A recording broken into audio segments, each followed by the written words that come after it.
All right, John Spiegel here for GAI Insights for the GenAI News Briefing. Bringing top news, essential, important, or optional, putting thoughts in your head and time in your day. All right, we have Ludico, Kina, Ankaj, Tim, and Adam. And now Paul Byer making a late breaking appearance. All right, Paul, how are you? Interesting stuff here, everything from AZ16 giving their take on agentic co-workers and what it means, all the way down to vendor pricing. Okay. Akash, if you give us the first one, that'd be great. Sure, thanks, Sean. So the first one that we have for today comes from A16Z, and it talks about the rise of computer use and agentic co-workers. All right, we have Luda here. I'm predicting Luda's not going to like this article. Go, Luda. Yes, I rated it optional, but it is an interesting step back and look at what's happening in the using agents in navigate the computer screens and applications that we work on, right, routinely, and trying to give agents the agency of actually do it for us without intervention. So they essentially state, look, we're not there. The agents that we can create require quite a bit of work. They don't do a good job, and blah, blah, blah, it goes. So they do, however, articulate very clearly where they see an opportunity in this space, and that is to actually semantically orchestrate documents, and then so they articulate the computer stack that would be required and what the structural information that you can pass down the stack to LangGraph and then to the browser and then to networking or infrastructure. So if Ankaj, you can show that architecture that they constructing a computer using agent, right? And then they say, okay, and if you're using it for different functions, you can train on this existing capabilities, and they give you, if you're in marketing, it's down there on cars, so there's a little table. That's useful. So if you are doing agents for different functions or in different industries, that is useful. The structure is useful, and this is useful. But overall, for general public, I think it's optional. Maybe optional important. That's where I am. All right, Adam, where are you on this one? Pretty much for almost everything Luda said, I was on the fence, but probably leaning towards important. I think we take for granted how many even enterprise leaders understand the importance of computer use and sort of the evolution of RPA and the automation spectrum, and how the general intelligence like these are going to really get their hands into a lot of our processes. And the way it lays that out might be enough to warrant it's being an important, but that I agree with you mostly that there's just not enough to take away here. All right, so interesting backdrop. What do you think, Tim? Lower back pocket. Lower back pocket, upper side pocket. Lower back pocket, yeah. I think, you can tell the difference between this and when they write articles that are in more fully developed markets where they're full of products and full of frameworks.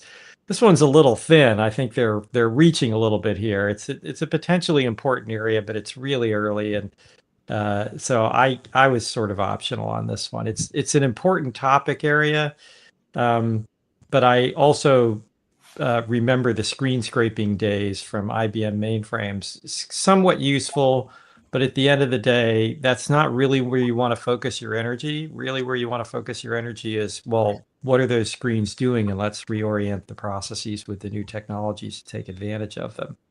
So a more interesting article to me would be, how do you write a computer use agent that analyzes what is being done there and makes it a whole lot better now that you don't have to use a computer screen for it? Yep. But for the startups, right? If you are a coder and you want to get into the startup action, this is a very interesting article to scrutinize and look into. Well, that's what these articles are mostly for, right? They're mostly the VCs advertising for people, please create companies in these areas because we'd like to invest. Yep, exactly. All right. So, Ankash, Tim's not for kudzu trimming here. What do you think? I was important on this one, John. It provides a good introduction to agents and computer use agents, right? And this particular chart here that we are looking at. So I think this is a good primer for anyone who is looking to maybe experiment with any of the agentic coworkers in any of these categories. So I think lower back pocket important.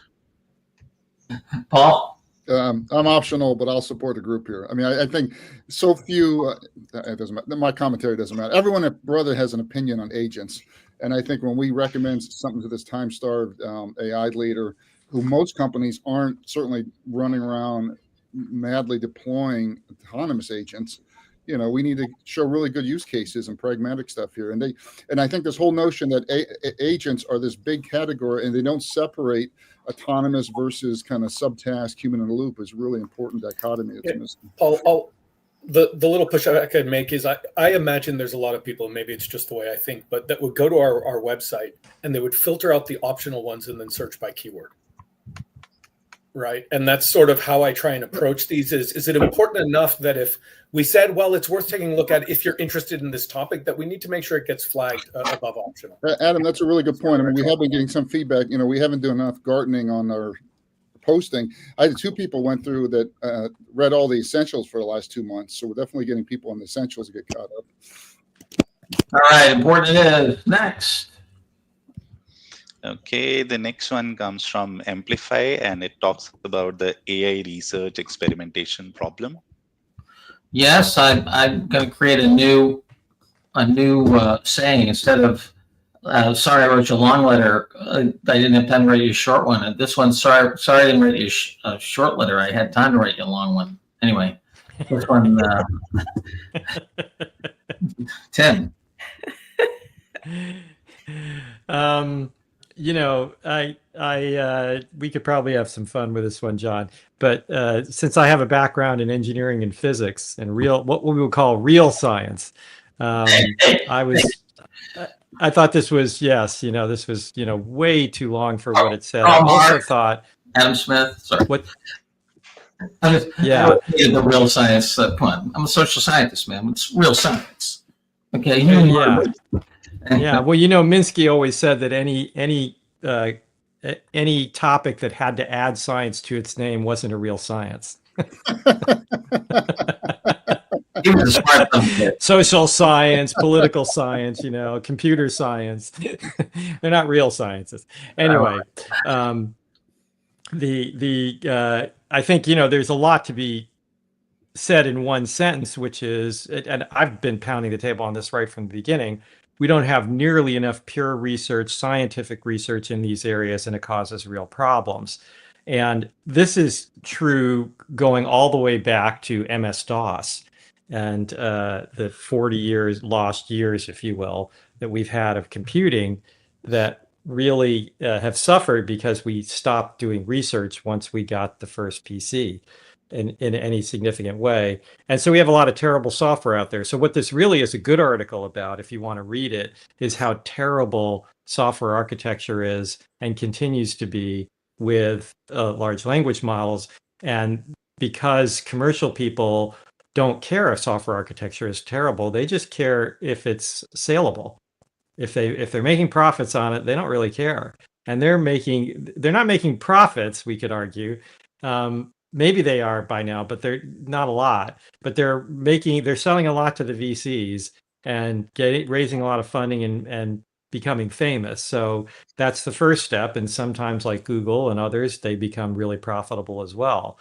We'll see. But the software architecture is terrible, and as a result, they're struggling. And they're struggling to do evaluations all over the place. But there's nothing in here. It always amazed me that they don't go to the people who design experiments for CERN, the big Large Hadron Collider in Switzerland, because they have exactly the same problem. It's very expensive to run experiments. You can only run them once in a while. So they do like 1,000 experiments at once in those things, and they're very hard to design. And I wonder if any of these people have ever just called them up and say, hey, could you tell us something a little bit about experimental design with expensive processes? So anyway, I was not impressed. I would call this optional. Okay, we got optional here. We got to pick up the pace a little bit here. Luda, what do you think? Well, I was also optional because it's lengthy and it's kind of a reflection suggestion, but it's not quite clear to whom. So to software developers, but they're saying the things to software developers that all good software developers and know or should know. So it all starts with design, testing, experimentation, and then evals, right? And you need to think about them ahead of time. So the whole system needs to be defined before you put together the first line of code. Most software developers do not adhere to this rigor, and as a result, they get stuck at the end when they need to test. So for software developers who don't implement that rigor, this is like a critical. But would they do anything with it? I doubt it. So optional. I guess I'm being very skeptical here. Okay, we're headed for optional. Paul. Optional. I got it. Optional. See, it's sad, John. It's sad. I think if we could actually implement that stuff at all levels, we will proceed Yeah, with. but we don't enormous implement it speed. in anything because the rule of the day is just turn it off and turn it back on. The problem with LLMs is in training is that's very expensive. Yeah, it's sad. Adam? Optional. Let's move on. Thanks. I'm actually going to make a case for important. The reason being, look, this is a super important area. I think it is. I think it's kind of puffy in terms of the way it's written. However, what she does do, I think, is does a great job of laying out some of the real tools and real issues at a level of detail that for somebody who's in machine learning actually could learn something from this. I think. And I'm where you are with the other article, Adam. That this is, if you're interested in this domain, this is a worthwhile read. I think because of the details she puts in and the way she breaks up the problem. So it's Monday. I'm not feeling very democratic. The troops are coming in, whether you want them or not. And it's Tuesday, John. It's Tuesday. Yes. It's Virtual Tuesday, not Monday. Monday. First No, work Paul, day of yesterday the was a week for holiday. It's Americans. Monday. First day of the week. Okay. That's All right. And not only that, it's the end of quote unquote summer in the way that Americans think about the world. There we go. It's more Monday than most Mondays. The hell with states' rights. We're going. It's important. all right. Okay, moving on to the next one. This one comes from AWS, and this is a case study about Boti, the assistant, transforming how the citizens of Buenos Aires access government information with Amazon Bedrock. Yes. Oh, what did you think here, Adam? I'll keep this short. So I especially for I think maybe Amazon sets themselves a high bar, but I'm going to call this one optional.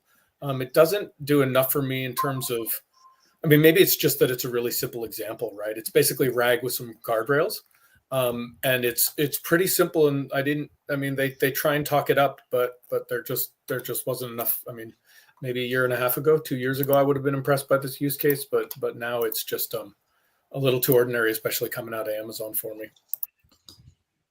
Gotcha. So, Luda. Well, any use case that is at completion, I don't think we have enough of them. So I was going important. I agree with you, Adam, but it has really good accuracy and yeah, it's a simple use case, but I was just, this is where Alden was with custom GPT's RAG 2.5 years ago. well, of course, but It's a very simple solution, but you're right. We need to be showcasing those use cases. But the question is, how many out there are doing this at this rate of success? So I don't think that many. So I think, yeah, important for me. All right, on the fence here, Timmy. What's up? Yeah, I gave this one an important. It is a simple case, but it's in deployment. I wish they give it a little more detail if they are getting feedback. They gave accuracy measures, which are good. The numbers of queries they're getting are good. They're really at scale. But they didn't talk about how satisfied people are, how accurate the answers are they're getting. That kind of stuff would have been nice to see. But it's a good use case, and to Luda's point, and I understand Adam's point as well. I was sort of there myself, but I think we overestimate how much people know, and so giving them just straightforward, simple, hey, this works, do it this way, you can get to scale.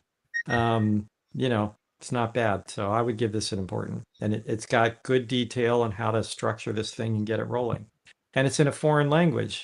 An odd foreign language. It sounds like, I can't say I'm an expert, but it's not a straightforward language translation either. So some interesting characteristics. All right, Akash, Paul, we headed for important here. Great. Important, John. All right, important it is. And as Ashish notes, our friends at MIT said 95% are failures. We don't believe that number, but that's okay. I'm not just doing that because I'm a hard guy either. Okay, next.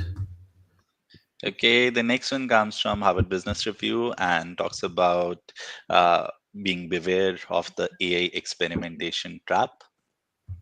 All right, our friends at INSEAD doing When Vacuums Collide. Only kidding. Luda. And the first line, Ashish, would you believe it, is earlier this month, the MIT Media Lab, Nanda, released a new report. And they, based on that and the really flawed report and flawed methodology in this report, as we discussed before, they built the whole castle of the argument. And the argument is that we're entering the skepticism wave of the AI bubble. I don't believe it. I really do not. I do. So, and then they go into the 3 steps that you may be experimenting too much and you need to be looking at the applications that are serving customers better, that I think any person doing strategy knows, and then prepare for scaling and then scale, those 3 steps. There's nothing here that is of value from my perspective. So it's triple super optional. Yeah, this thing fails the Sphioco test, which is if the obverse, the Sphioco content test, if the obverse of what you're saying is nonsensical, then there's no content. If you take the opposite of everything that's said here, it's nonsensical. Therefore, it's simply affirmations concatenated into an article. Yeah, that's my call. It's built on sand. It's like a castle built on sand. Oh, that too. Yeah, I mean, whatever. Not to prejudice the witness here, Akash. What do you think? Option for me, John. All right, Demi. Maybe we should make this essential reading to understand how not to write an article. That's another topic. Yeah, it makes me sad. INSEAD's a great school. We have great affection for HBR. This is one of those things that's like, yeah, don't know where they got it. Yeah, but everybody's going to be, and the Gartner is going to say, oh, we're in the trough of disillusionment. Everybody's going to say all these things because we love groupthink and we love affirmations. So, print it out and put it on your bathroom mirror and, say it to yourself 3 times when you're shaving or something. Many people have made a lot of money affirming the obvious. All right, Adam, what's up? So I was either option or essential as well. The essential would be for me about how to really spin statistics, right? Think about how much news is being generated out of the fact that 5% of pilot programs had an impact on P&L. How is that news? Of course, pilot programs aren't having impacts on P&L. That's not what they're there for, but they're flipping it around, talking about how 95% of them are a waste of money. And this whole thing is, it's just sort of driven by garbage and a bunch of garbage. I want to do a learning lab where we hold up, the MIT study, which was very, very, very poorly designed, and the Brynjolfsson labor economics analysis. And you want to talk about, the latter one is quality research. The first one, anyway, enough said. John, you're speaking like an academic and not a paper that's all about views. Eric one's going to get a lot less views, HBR is playing to the heat of the moment, to clickbait, to the Yep. No, Exactly. not HBR. I'm talking about the MIT thing. This I'm fine with clickbait, but make it more interesting. The experiment. Link it to business value. Get ready to scale. Use a ninja team. Come on. I mean, the lessons even like, okay, they started with the MIT, but what they said at the end is really. Gosh, now you know. Well, what and further, I think that there's so much.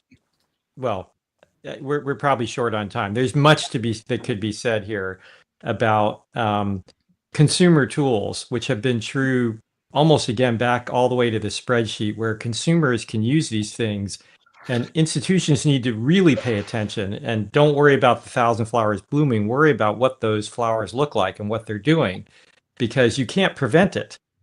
People can go out, they're using ChatGPT every day. There's nothing you can do about it.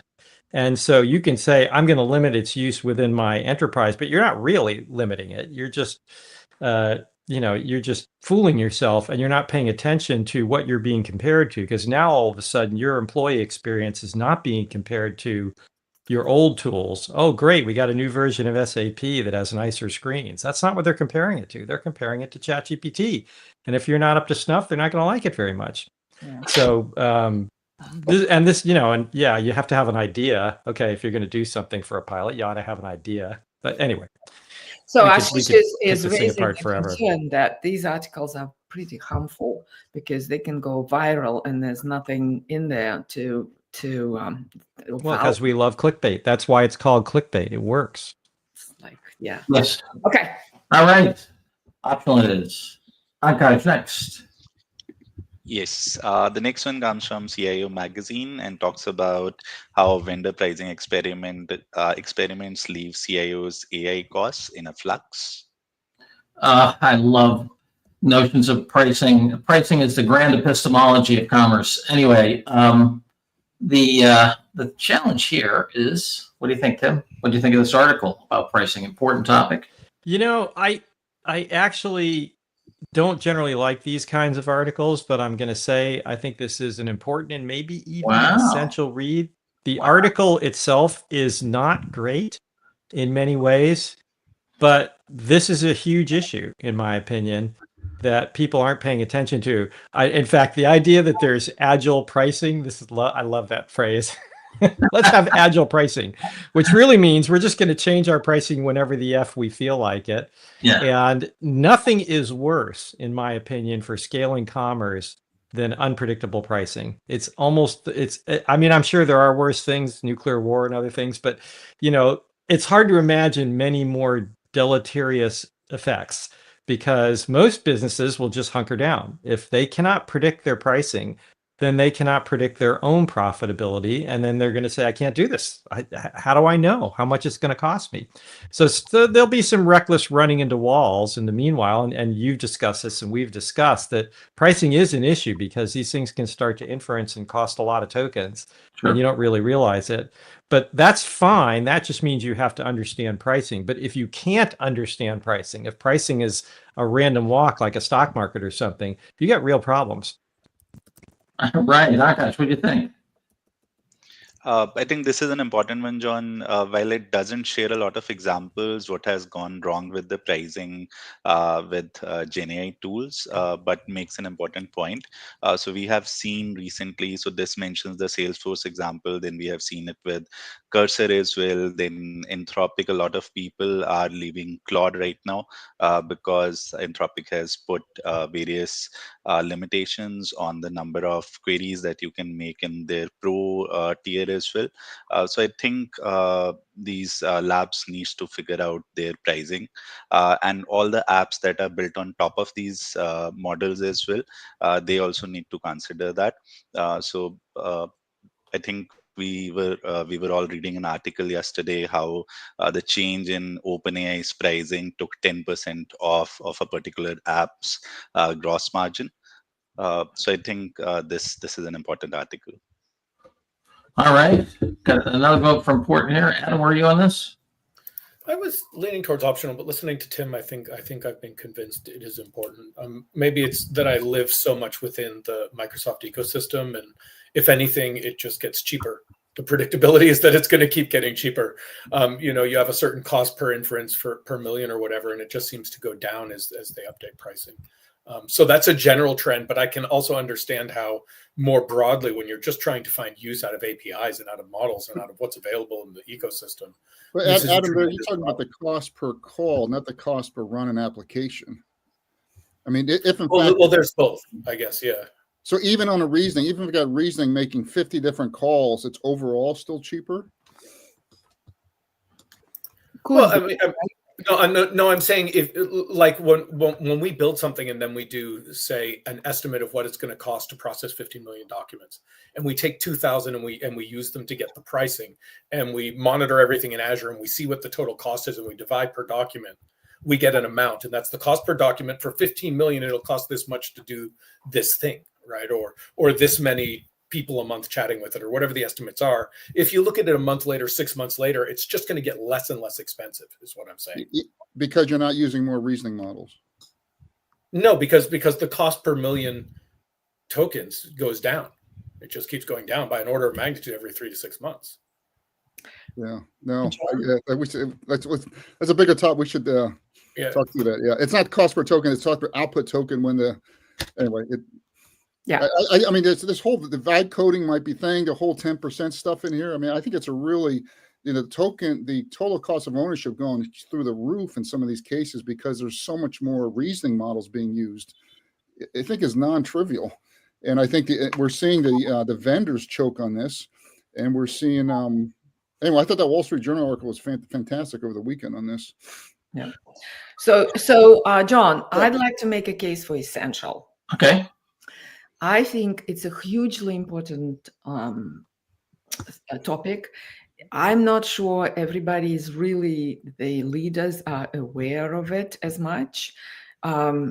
So I think, and the article doesn't make that point very strongly, but the cost controls, the various procedures to put into your code in development, in training, in runtime is essential.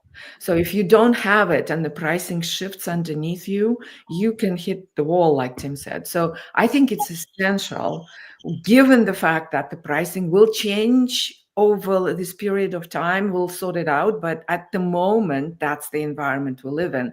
And as a result, controls are critically important. And most applications do not have them because it's relatively new that these price shifts are happening so often. So I think we should flag it as essential. So it's essential, especially with the CIO supposed to putting in accounting checkpoints for when they go back to negotiate price. Yeah, I'm thinking runtime controls, training controls, and checking. So it's like almost a dashboard that the CIO should be looking at every, I don't know, so often. Yeah, but very little of that's in this, right? I know, but I mean, we can put it in our write-up. Okay.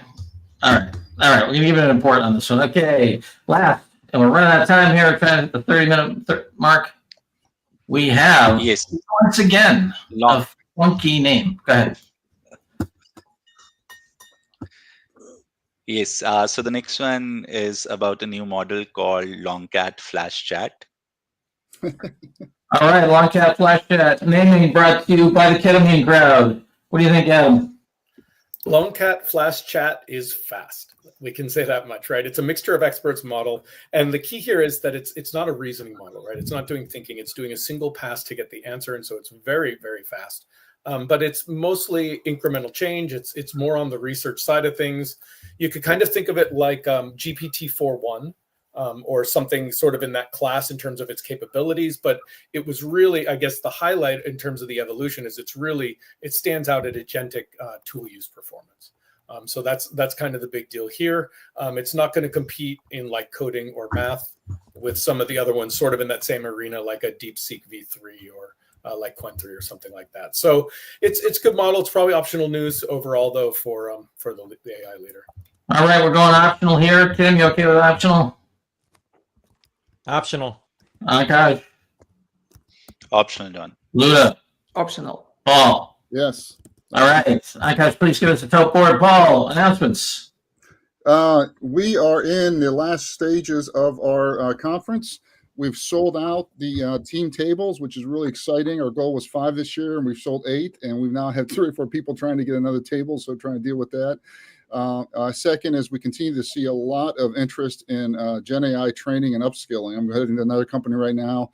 We've got 90 minutes with the CEO and the entire management team, and 30 minutes are going to be spent on how do we upgrade their talent. So CEOs and boards are really starting to figure out how do I rapidly upgrade and get alignment and move GenAI to the cultural norm and not a parlor trick. All righty. There we have it. We'll see you all tomorrow. Have a great AI day. Bye-bye now. Oh, sorry. Get the top board. Important. Optional, important, optional. All right. 2 optionals, 4 importance. See you tomorrow. Thanks, everyone.